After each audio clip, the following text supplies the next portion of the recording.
to simplify it, people trust people.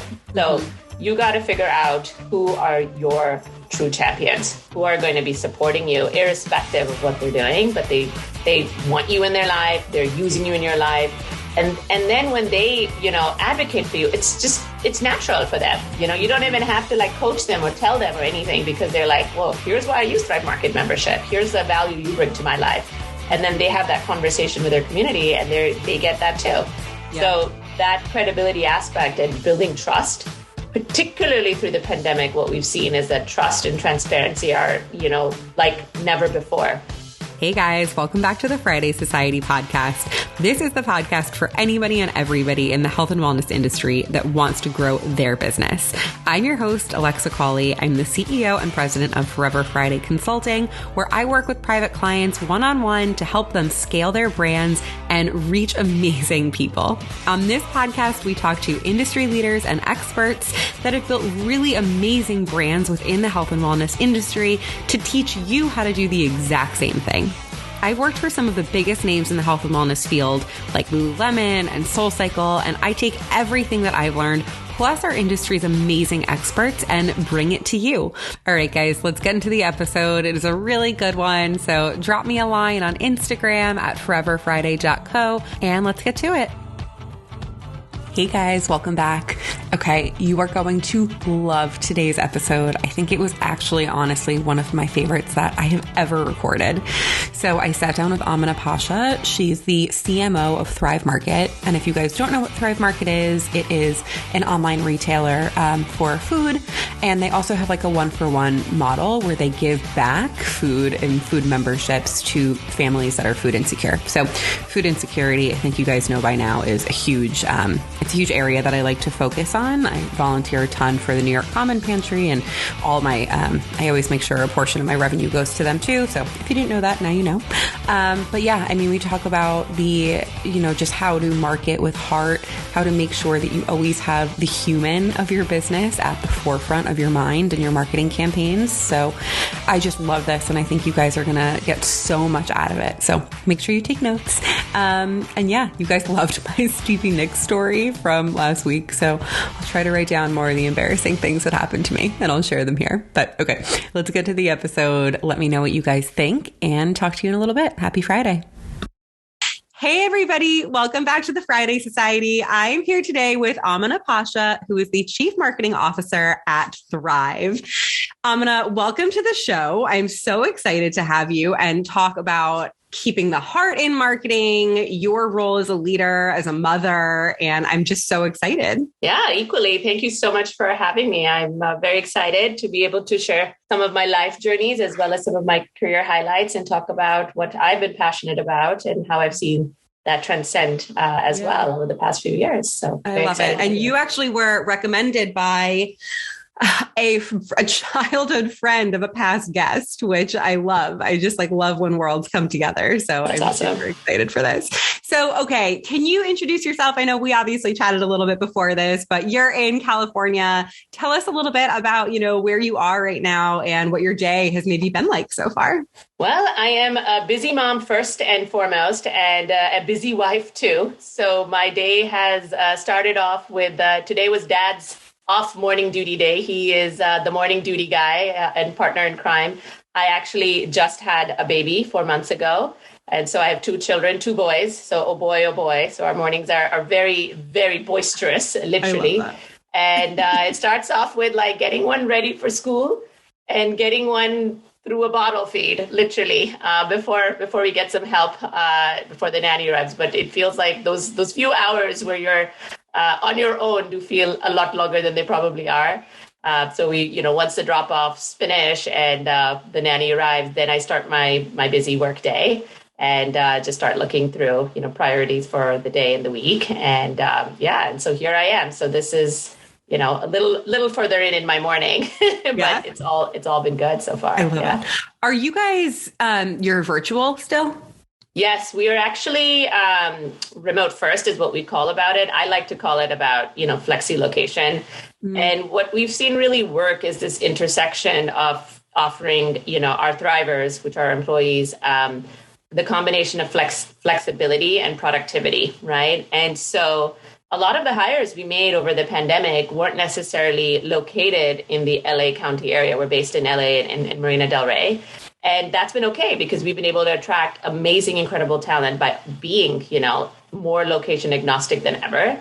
At the same time, we do recognize that, there's nothing like face-to-face time and coming together. It's just the role of that has changed versus it being an everyday thing. We've now made it more of like a cultural thing, or coming in for a creative mosh pit or brainstorming or a strategy session. So there's more intent behind what we do face-to-face. And, right now we're currently in test drive mode, but what we're trying to do is, create habit and rhythm by having what we call our, a la Wednesdays, because our office is on a la Road. And on Wednesdays, we invite, anyone who wants to come in to try to come in centrally that day, because the ambiance changes if there are more people in the office at the same time. And you're able to have those multifunctional connections and also get to have a drink or go on happy hour or have a lunch break. And we feel that harmony, has been working. Of course, it's too early to say. But I personally, I was telling my coworkers the other day, just the silence of being in a space as a busy mom, you can really get some deep thinking done as well when you're in the office, Yeah. So it's a balance between the two. Yeah. With a priority of knowing that people, may not be here, and it's okay. But for those who are, we also want them to feel connected, especially the new hires. I'm really glad that you brought that up, because I didn't even have hiring on the notes or really anything. But as chief marketing officer, I imagine you're responsible for a large amount of people on the marketing team. And I'm curious what a flexible situation has done for opening up, the people that you can recruit. And, I think that's such an interesting thing. I would love to get into that a little bit. Yeah, no, definitely. I mean, it's interesting. Prior to the pandemic, we would have been, double clicking more on West Coast than East Coast. Mm-hmm. We did have players that were on the East Coast, but we did ask that they work in the time zone that was West Coast. With the pandemic, it actually opened up. Quite frankly, they could be anywhere across the U.S. and we would be okay with that.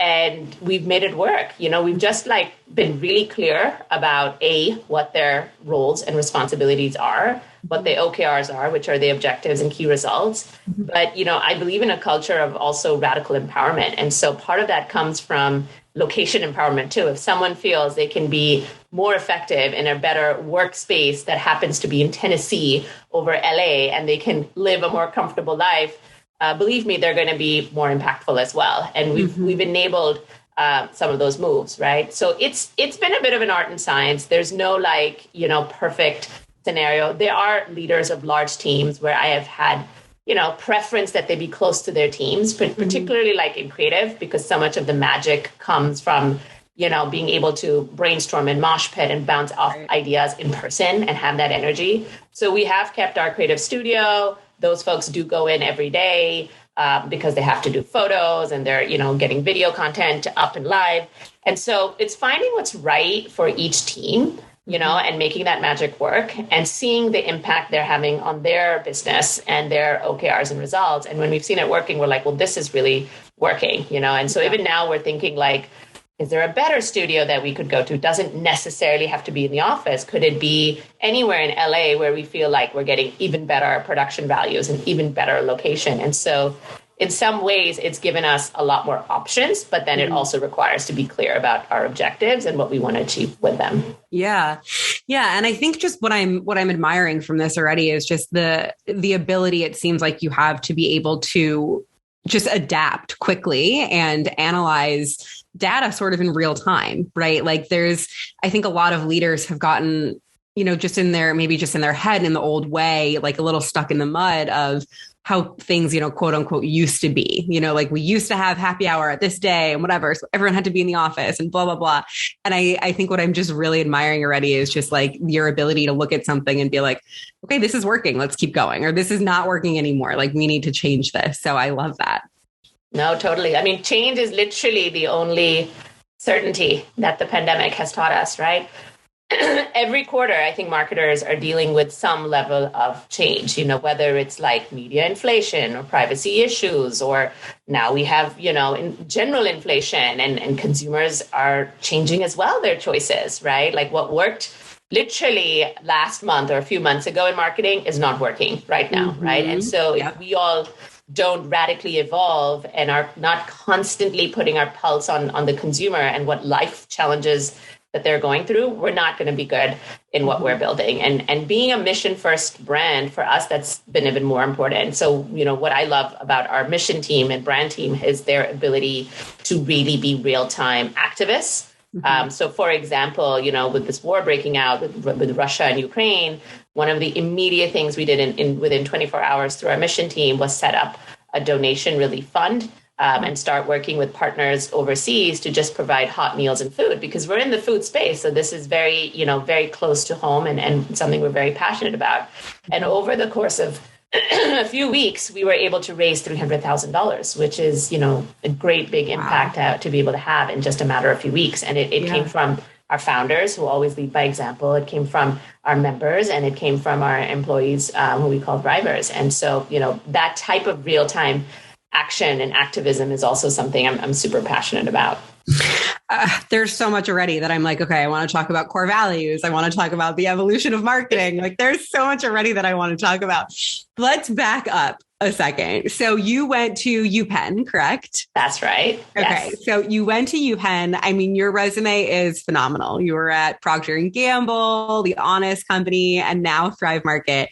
Can you give us like the Cliffs Notes of the evolution of your career so that we can, get to this spot that you're at right now at Thrive Market and double down on this? Yeah, so my beginning leads to my end. I have always been extremely passionate about storytelling. I mean, since a child. So this has been something that, I would not only read stories, but I would like to tell my own stories, which my parents would laugh about, because they're like, we think you like the latter more, like telling your own stories. And I carried that thread with me, throughout my education and also career. Very early on, I fell in love with classical studies, which ironically, I even read to my son today. I have to, of course, extract some things out he's not ready for. But it's that art of being able to just tell those stories that made me really interested in classics. I even went to Greece to actually study in the environment of those, mythologists and storytellers. So I was really deeply passionate about that. I also had a financial and business background. My parents were always in finance and banking and whatnot. So that was innate in me, but not necessarily where I was passionate. But I realized this intersection of creativity with this business side made me feel like, brand management is where I want to go. And that's what led me to start at P&G. And I spent, about 13 years there. I worked across, some of the smallest brands. Maybe you've heard of them, maybe you haven't. But like Pantene and Wella and Pampers, Oral-B and Crest. And I really learned how to, build iconic brands. And I learned a lot about people management, process management, and all the things that, some of these, bigger companies teach you, particularly P&G, that masters in brand and general management. But, after I had my son, it really got me thinking about, again, my life and career goals. Was I going to do this for another 10, 15 more years at P&G? Or was I going to do, something more radically different? And I was incredibly passionate about, the beauty space and the baby space, but also about having a purpose and a mission. And I was very intrigued with how Honest and Jessica Alba was driving that change, really looking at making a non-toxic environment. They were one of the first brands who had come up with that. And that led me to work at The Honest Company, where I was, leading marketing across both those verticals. So I was able to take my experience and add a lot of value, but I was also able to learn how a modern millennial-driven brand like Honest was able to appeal through their understanding of mission, clearly with that consumer. And then, 2 years in, 2.5 years in, I met Nick Green, who was the founder and CEO of Thrive Market. And, I had this burning desire to always be in the food space and use food as, a mechanism to solve a larger problem. And he literally, when he started talking about Thrive Market, which I was already very impressed by, their membership model always enables, a free membership to Family in Need. When he started talking about all the things they had done, from starting the company at zero waste, to having a carbon neutral policy, to never shipping less than 10 products, it wasn't just what they were doing, it was how they were doing it. Their why of their mission was so clear, yet no one had really heard of Thrive Market. And it felt like such a great connection with me from a soulful. You talked about the heart, but it felt like this is where I needed to be. And I joined about 2.5 years, and what I thought the mission was and what I have seen it be was even more profound after I joined and got to know all the people who work at Thrive, our passionate Thrivers. They really come with the mission at hand for us. How do we make healthy living easy, affordable, and accessible across the nation? And being an e-commerce, retailer, we're uniquely able to do that. We make sure we have the best products on site, and we make sure that we can access it anywhere. So whether you're in Wisconsin or whether you're in, Utah, you should be able to have access to these healthy, sustainable groceries. And it's been profoundly exciting to be the leader, on the mission side and brand side, to bring this, brand awareness and life story to more people. So that's been the journey. My personal other reason was, while I look healthy from the outside, from the inside, I always had health challenges myself. I'm actually a sufferer of thyroidism, and that to a slow, the hypothyroidism. And so for me, healthy living was not even a luxury, it was a necessity. But I could see how expensive it is, how difficult it is. And so for me, I was already living this healthy lifestyle. How do I get Thrive to be that destination and solution for other people like me who are conscious, but also just trying to live a healthier lifestyle? And so it had so many levels, a personal connection that got me here. This is so amazing. It's so funny that you're saying, just about the accessibility aspect of it, because I think, as we were talking about earlier, the wellness world is pretty small, and especially, the luxury wellness world. And a lot of wellness really is a complete luxury. And I think a lot of us do tend to forget, these workout classes we're going to are like $1 a minute. And you see these smoothies that people are getting at Erewhon and they're $20. And it's it's easy when you live in a place like New York or LA or wherever that you just think that's commonplace. But I volunteer a lot at New York Common Pantry, which just helps, assemble groceries, right? For people that are on food stamps and things like that. And the types of food that they get is so alarming that every single time I go, I have this massive reality check of okay, so I'm standing in the grocery store analyzing over how many grams of sugar, whereas this person is getting, an apple with all these worms in it and whatever. If they're lucky, it's produce, right? But most of the time it's just plain starch, any kind of starch that they can get. And there's just such a huge disparity. So I'm so interested to talk about, the 1-for-1 model, because that was originally what had attracted me to Thrive Market years ago. I think in 2012 or 2013. I mentioned earlier, I was at a panel. You guys had one of your executives that was doing, just conversation around heart-centered marketing. And I thought the 1-for-1 was so interesting. And that was around the time that Tom's was pretty popular, which, there was a lot of this 1-for-1. So you mentioned briefly about one family getting a membership. Can you talk a little bit more about the business model of Thrive and how that supports, helping other people that maybe don't have access to the New York, LA, lifestyle of wellness that we're accustomed to? No, it's a fantastic question and certainly a big problem. So when you think about Thrive's business model, it's actually mission first. So we are a mission-based membership model, and our mission and our membership are kind of symmetrical. The mission enables the membership enables the mission. And the reason we do that is, to make our platform more accessible, more affordable. But also, when the founders created it, they recognized that not everybody can pay, the $5 a month to get access to the website and the high curation and all the heavy lifting that goes behind every single product that we put on it. So we wanted to enable those people who could not either afford it, who were a veteran, or, first responder during the pandemic time period who absolutely need these healthy groceries and need them immediately, if anything. And we also wanted to give stipends out to people. So not just the memberships, we also provide stipends, which are like, groceries for a certain amount as well. And the reason we did that was to broaden our access story. To your point, we didn't just want to be for those who could afford the $5 a month fee or the $60 a year, but to as many people as possible. And that's like one aspect of our mission in terms of providing those, healthy groceries in everywhere. But the point that you made about, the trade-off that people have to make, that's a really big one for me in particular. Like when people only have $5 or $10, to provide for a meal or for a family, they are going to these, unfortunately, fast food solutions. And it's really a lack of education on how unhealthy those are and that they are better trade-offs. But there is this myth that organic is expensive, vegan is expensive. These lifestyles are expensive and therefore I cannot access them. And what we wanted to do is break that myth. And, you come on our site and you can get products that are 30%, cheaper than the healthiest retailer. And in some cases like Erewhon, like massively cheaper, right?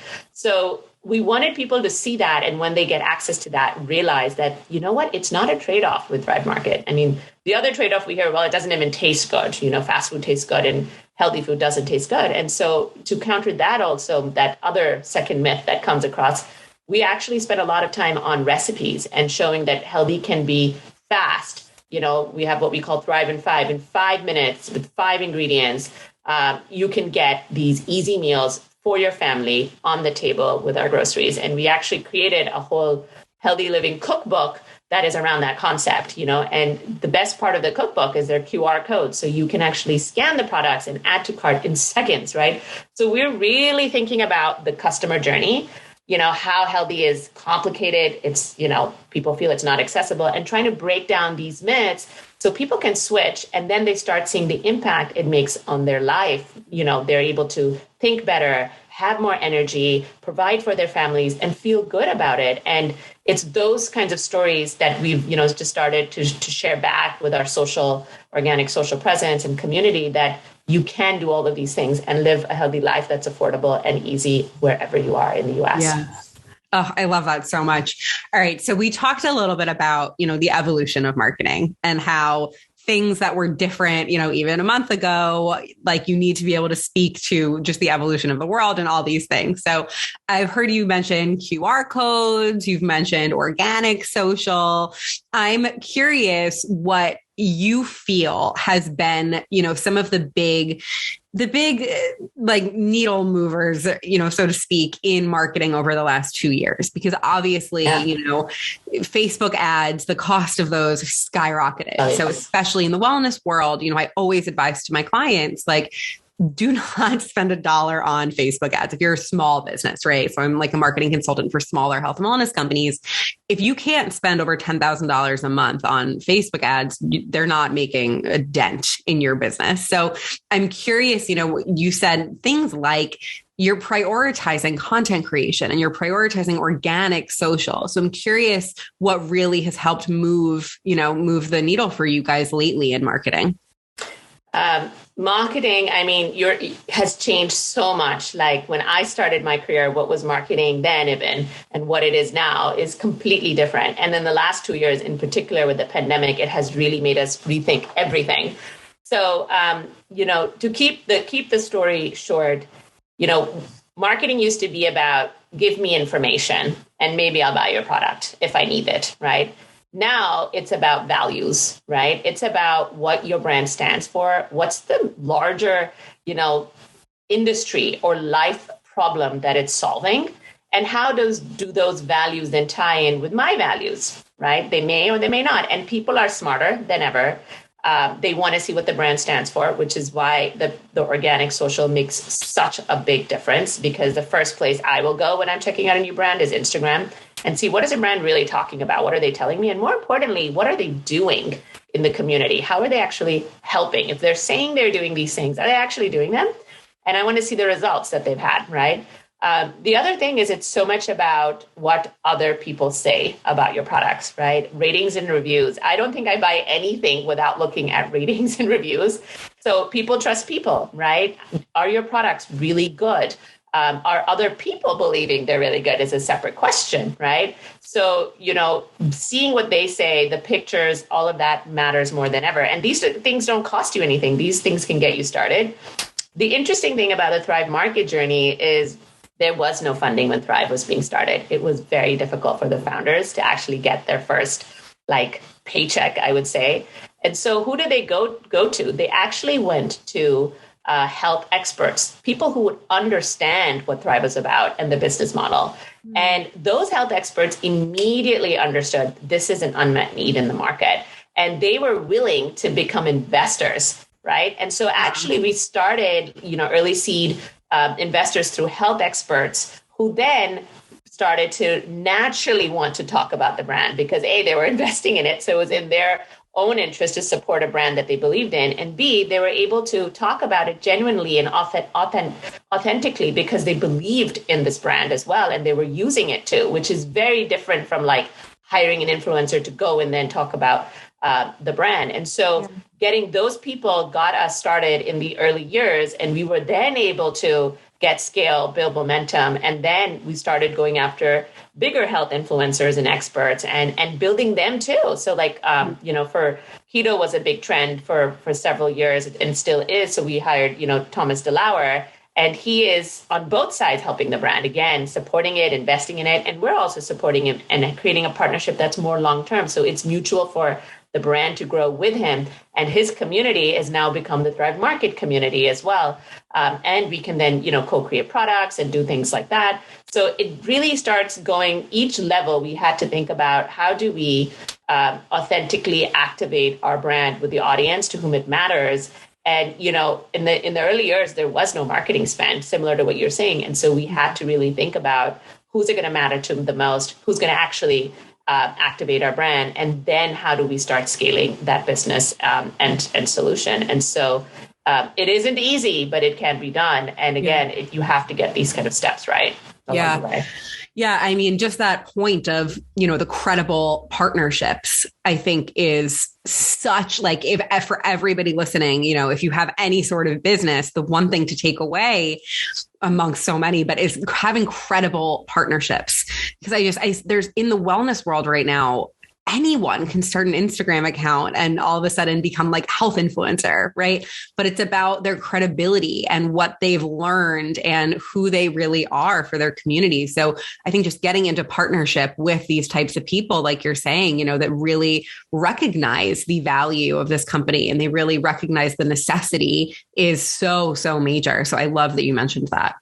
Yeah, absolutely. I mean, in the end, to simplify, people trust people. So you got to figure out who are your true champions, who are going to be supporting you irrespective of what they're doing, but they want you in their life. They're using you in your life. And then when they, advocate for you, it's natural for them. You don't even have to coach them or tell them or anything because they're well, here's why I use Thrive Market membership. Here's the value you bring to my life. And then they have that conversation with their community and they get that too. Yeah. So that credibility aspect and building trust, particularly through the pandemic, what we've seen is that trust and transparency are, like never before. People are, with inflation strapped for every dollar. And so they're looking to who can they trust, who can they partner. And at Thrive, at Thrive Market, we really want to be that trusted partner. We don't want to coach and preach to you. Healthy, means so much to every person. What it even means to me versus my husband is different, but we want to be with you along that journey. I'm just trying to have low sugar and low carb during the day. My husband wants high protein and whatnot. So each of us has our own standards for healthy. And at Thrive, we really believe do healthy your way, but we'll be there to provide you the solutions to help you get there faster. I love that. Okay. So I have an opinion question. What do you think each platform out there is good for right now in terms of marketing? So I know we said, and I like to say your Instagram is your modern day website. People are going to go to your Instagram for their questions. What's the top product, right? Like where are the FAQs? That's sort of where people go to Instagram. But I'm sort of curious, if you guys are utilizing TikTok, if your strategy is different than it is on Instagram, what your emails are like, have been good for you guys. So I'm curious, how you use each different platform, and maybe also if you're seeing like different demographics come from each. That would be very interesting to know. Yeah, no, it's another great question. I mean, a lot of it starts from how consumers or members are using the platform. Like first, we have to understand that we're not going to change behavior, but we can embrace behavior, right? And one of the big trends we're seeing now is everybody wants to be on vacation, right? They either want spring break's done, and like every place, now is like, I want to be on summer holidays. So rather than taking away from people's passions and time, we want to give that back to them. And then when we think about it through channels, we think about what that role of that channel is to their life, and then how can we be a solution in there. So, very much like Instagram, I go to Instagram daily for just relief, it can be early in the morning before even my day starts. I just want to go out and just check what's going on with some of the brands that I follow or the founders, or what my friends have been up to. And it's a sense of like relief for me. And knowing that, how can we then provide a sense of relief and peace of mind for, members? So Instagram, our strategy is very different there, even organic versus paid. On the organic front, we really want to make sure that when people are going there, we're giving them the content that really matters, that they can engage in, they can learn something, and it's easy. So, our Thrive on 5 concept, we relive there. Our mission stories and how much action, we've taken, like the raising of $6 million on Food Equality Fund, and the journey we've been going. Even if you're not a member, we feel it's important for someone to come in and understand. And in some ways, it is like your resume. Like, what do you stand for and what have you achieved, So that's our kind of organic social footprint. On, Instagram, on the paid side, we really feel like the influencers and the trusted, endorsers are making a difference to our paid strategy. And so one of our simple wins has been like leveraging those, right? We already create so much influencer content. How do we get more eyeballs on some of those contents and scale that? And that has worked really, really well for us over the past few years to scale influencer on the partnership side. And then when it comes to like, what we call member engagement, it's very different. Now we have someone who's become a member, but maybe they don't know all the things that the membership brings them. What are the unique perks you get with the membership?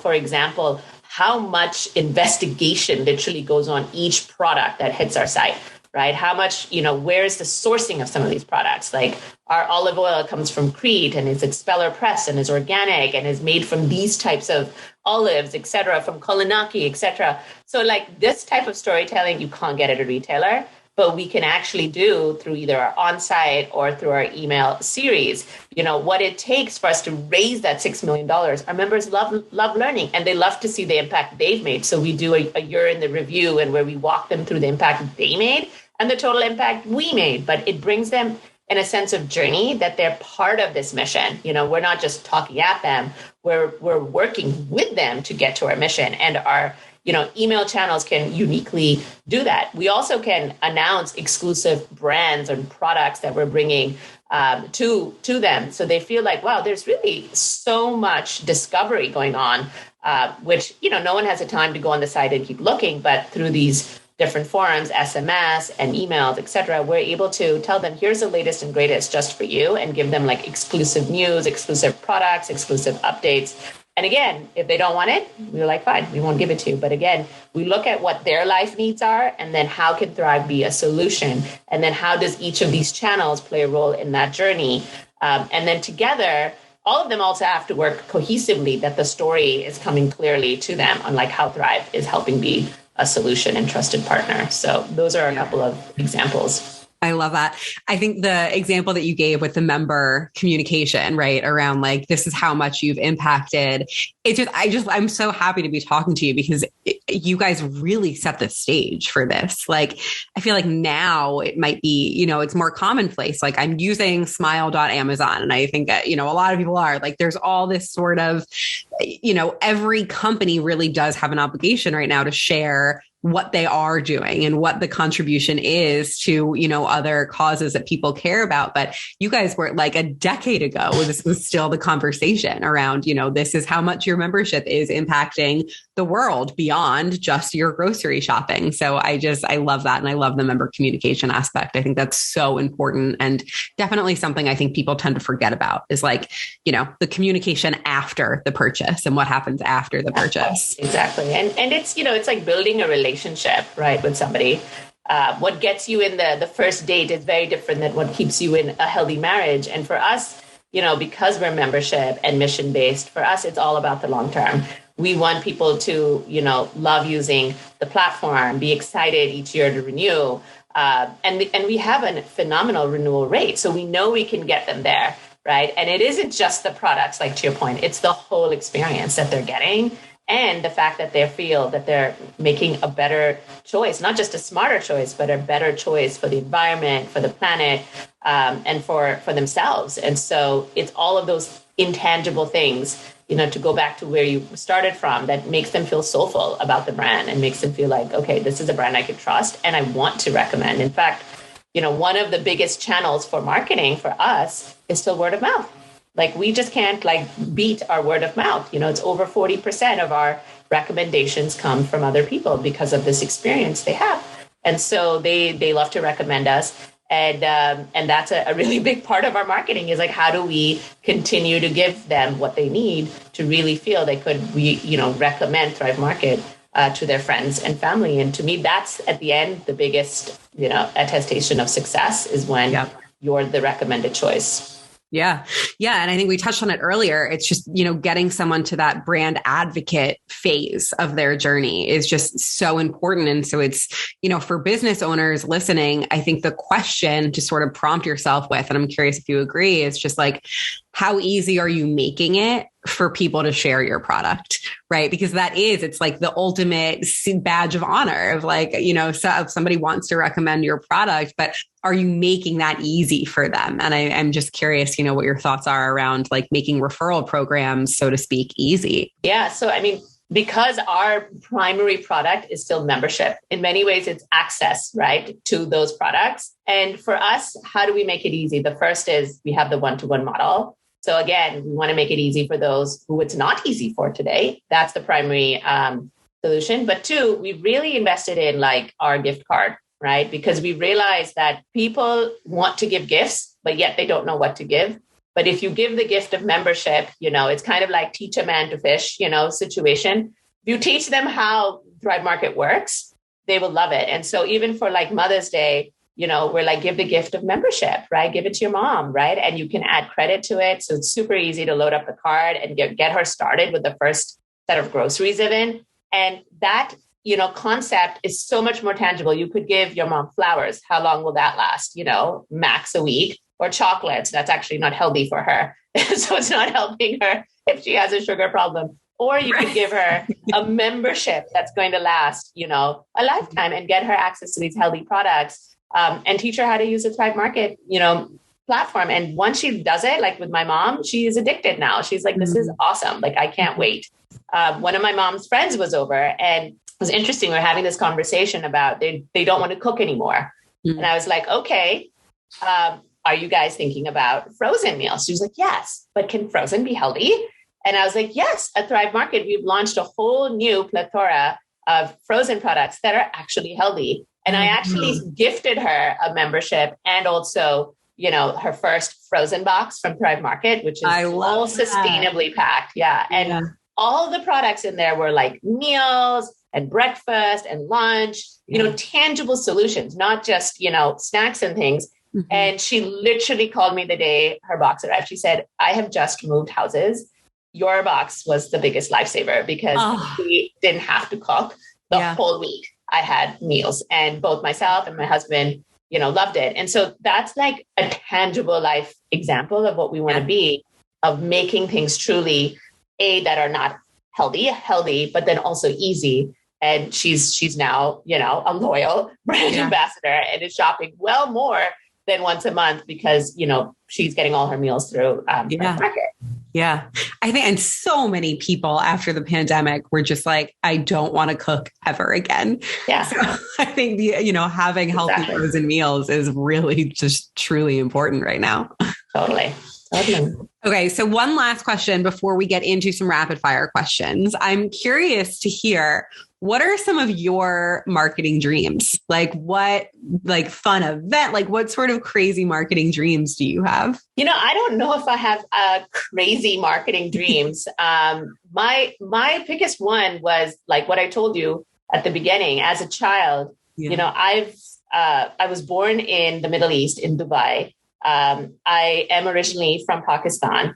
I have seen poverty at its worst. I have seen how difficult it is for children to get access to food. And for me, that is my crazy dream. Coming to America, I didn't think this would be a problem. Yet there are over 50 million, Americans who are food insecure.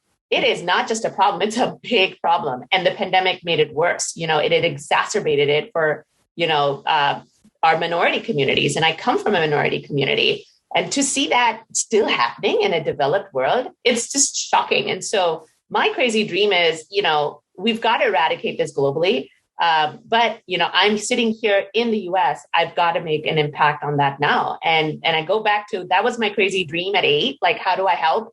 And, I feel extremely blessed that like Nick brought me on here, because now I'm living my crazy dream and can actually help. And so whether it's through our food equality fund, raising millions of dollars, we've raised over $6 million to date to give back to the community. It's still not enough. So the plea is, how do other partners, particularly the big retailers, take notice of this and say this 50+ million problem we have in America should be wiped out, right? Like we each got to do our part in each country. Access to healthy food should never, ever feel like a luxury. We should make it like education. There should be a right to this as well. Yeah. Oh, so true. I love that so much. Okay. Are you ready for rapid fire questions? Always. Okay. Number 1, what is your favorite way to work out? Oh, my favorite way to work out, I do high intensity interval training. Nice. But I combine it with also like what I call my relaxotherapy. So yoga, Pilates, and then once a week I go swimming, which has been really hard to do with a baby, but I have kept it going because it is so therapeutic. So I found this combination, has really just kept my balance in symmetry, and I sleep better, I eat better. So it has to be all of those things, which is tough. But once you get into a rhythm, which I've been in for a few years, you find it really works for you. I love that. All right. Software that you can't live without. Of course, my Thrive Market app. How can I not mention that? But beyond that, I do have, look, I'm human. I do have my like Starbucks, every once in a while I need it.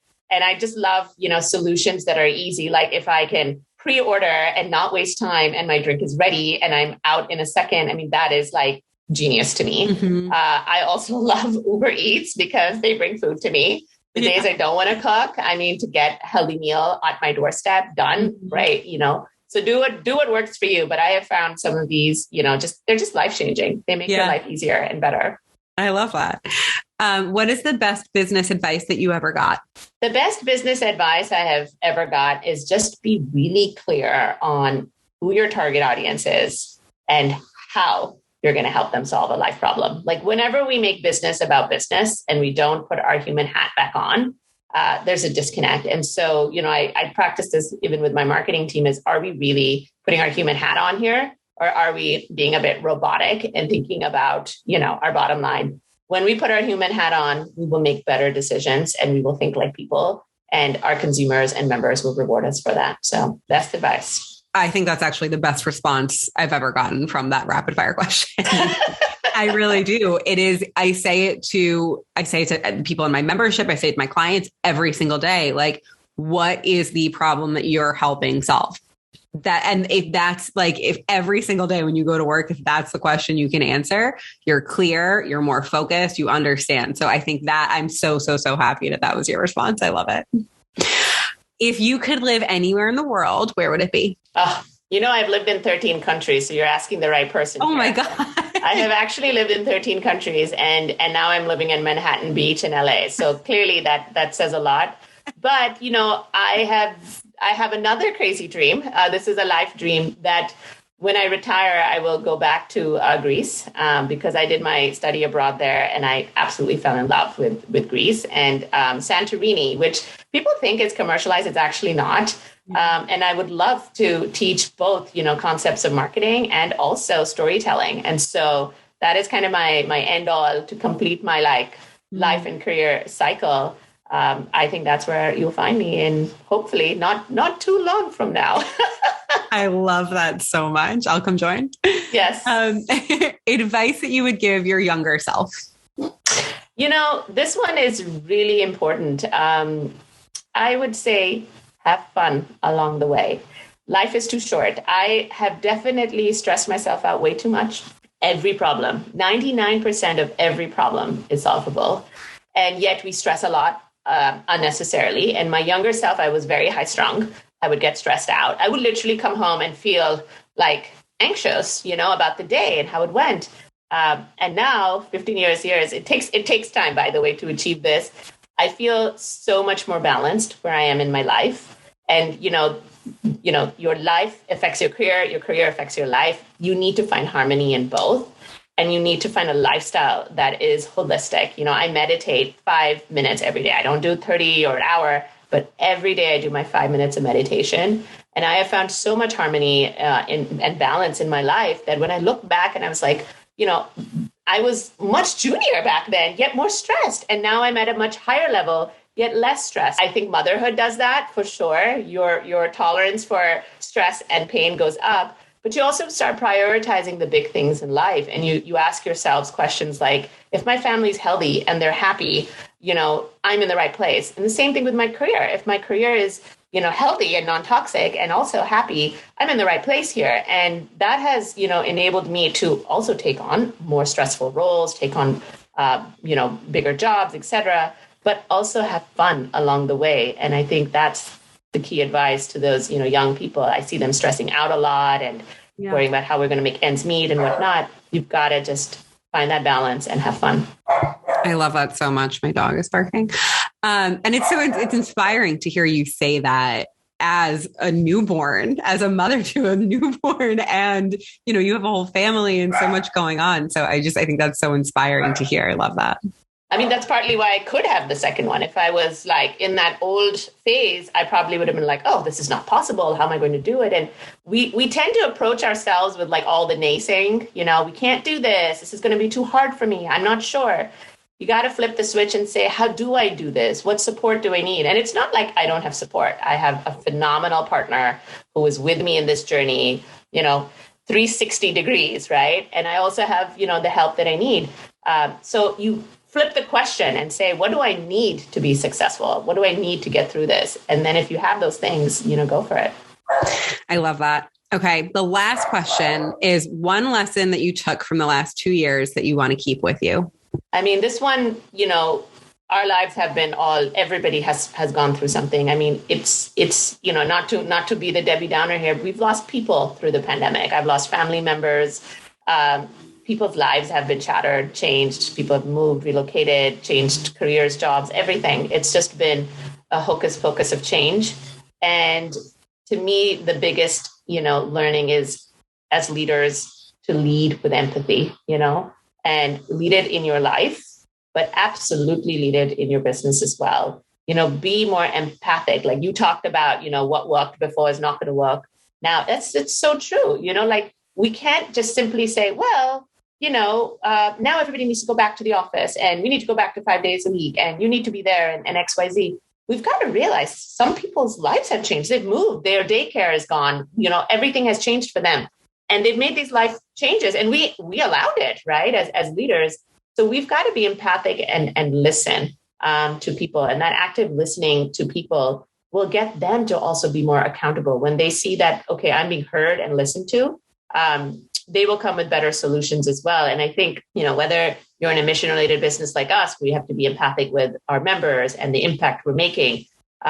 Find ways to just listen better and be empathic as a leader will get you so much further in life, and you will see a much, much bigger impact. And try to put yourself in that person's situation too, and realize that, look, their lives have changed. So how can we better help them get to their journey?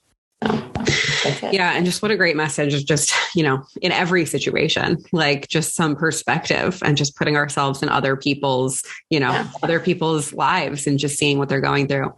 Amina, this was so amazing. Thank you so much for this. I just am so inspired by you, and just you're leading this amazing team and you have such an amazing heart. And I'm just so grateful. So thank you so much.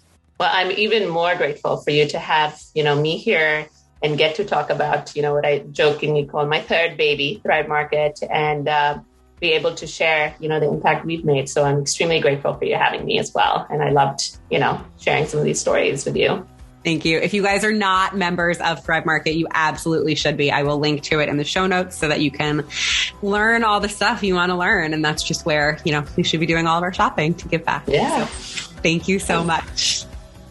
All right, guys, that was our episode. If you've loved it, I hope that you leave me a review. 5-star reviews go so far for growing the show so that I can get you guys some more amazing guests. So ratings are available on Spotify now as well as Apple. So just go ahead and hit that 5 stars. And that's it. Go ahead and check out my Instagram for some free resources. I've got a ton of marketing resources for you guys. You can also just go to foreverfriday.co/resources and you have everything there. So from quizzes to, marketing assessments and free audits, everything is there. That's it. I hope that you guys have an amazing week and go crush your business.